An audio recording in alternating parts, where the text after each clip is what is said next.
11 দলীয় সাথে থাকা যে রাজনৈতিক দলসমূহ এর মধ্যে 4টি দলে মূলত জয়লাভ করেছে।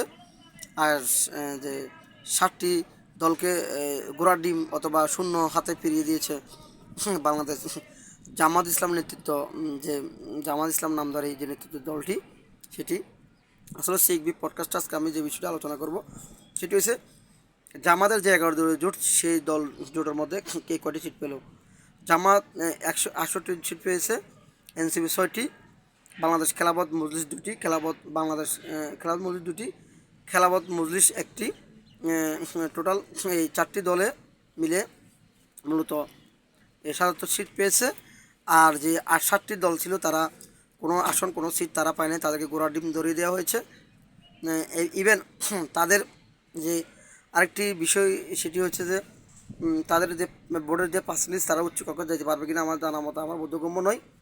মূলত তাদের যে পার্সেন্টেজের হার রয়েছে, যে তাদের নেতৃত্বাধীন যে 7টি দল তারা কিছুই পায় নাই। তো এটি একটি ইনসাফ পরিপূর্ণ হয় নাই। তাদেরকে একটি সিটেও যদি জামাত জিতে আনতে না পারে তার সাথে জোট করার কী কারণ রয়েছে আমার বুঝে আসে না। এর থেকে তারা বিএনপি অথবা এক ব্যক্তিকেন্দ্রিক অথবা একতান্ত্রিক অথবা ইসলামের পক্ষে গিয়ে ইসলাম এক বক্স নীতিতে তারা যদি জোট করতো, আমি মনে হয় তারা আর কিছু ভালো করতে পারতো। এটি একটি জামাতের পলিসি যে তার জামাতের ফাঁদে পড়ে 11 দলীয় জোটের যে 7টি দল তারা কিছুই পেল না, সেটি পরিপূর্ণ ইনসাফ কায়েম হয় নাই। তো আমি বলবো সিএবি পডকাস্টে আসলে জাতি আজকে প্রমাণিত করেছে আসলে জামাত যে এক ধরনের কত রকম মেকানিজম করে 11 দলকে জোটে বেরিয়ে তাদের থেকে সিটগুলো ডাকাতি করে নিয়ে চলে গেছে, তাদের ভোটগুলো তারা নিয়ে গেছে, বিশেষ তাদেরকে কিছু দিতে পারে নাই, তাদেরকে শূন্য হাতে তাদেরকে ফিরে আসতে হয়েছে। অতীতে যারা জামাত ইসলামের সাথে জোট করবেন, রাজনীতি করবেন, তারা আমার মনে হয় এই বিষয়গুলো খেয়াল করে রাজনীতি করা দরকার। একজন কর্নেল অলির মতো একজন ব্যক্তি, তার যে একটা তৃণমূল জনপ্রিয় ছিল, তার সেই জনপ্রিয়তা সে দলের সাথে হয়েছিল।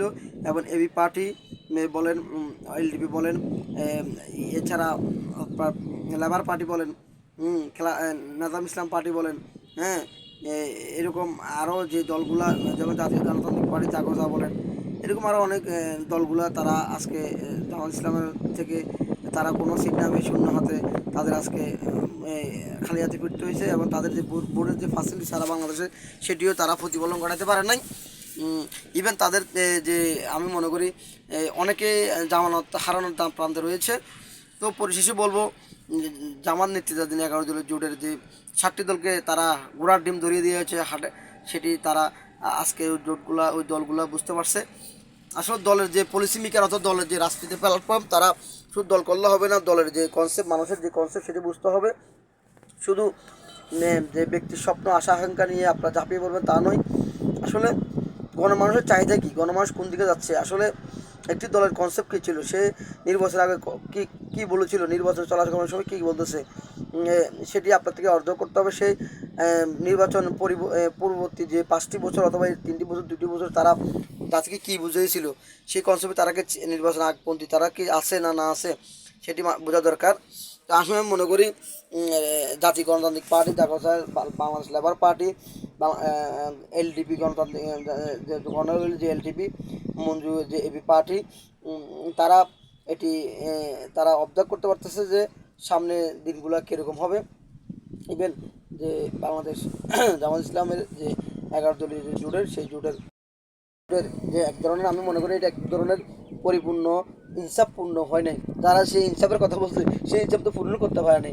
আসলে আমি মূলত জামাত ইসলামের বিরুদ্ধে, জামাত ইসলামের যে কনসেপ্ট আছে, যে চিন্তা চেতনা আছে, যে সংবিধানের যে গণতান্ত্রিক যে নিয়ম শৃঙ্খলা আছে, সেগুলো আমি বিরুদ্ধে।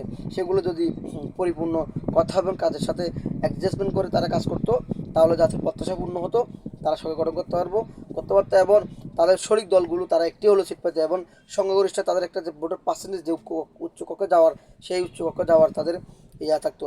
তো পরিশেষে বলবো যারা হেরেছে, যারা কোনো সিট পায় নাই, তাদেরকে উচ্চ কক্ষে নেওয়ার যদি কোনো আইন বিধিবিধান থাকে তাদেরকে জামাত ইসলাম নেওয়া দরকার। যদি তাদেরকে নেয় তাদের উপরে মুনাফিকি হবে, তাদের ইনসাফপূর্ণ হবে না, তাদের সাথে বেমানি করা সামিল হবে।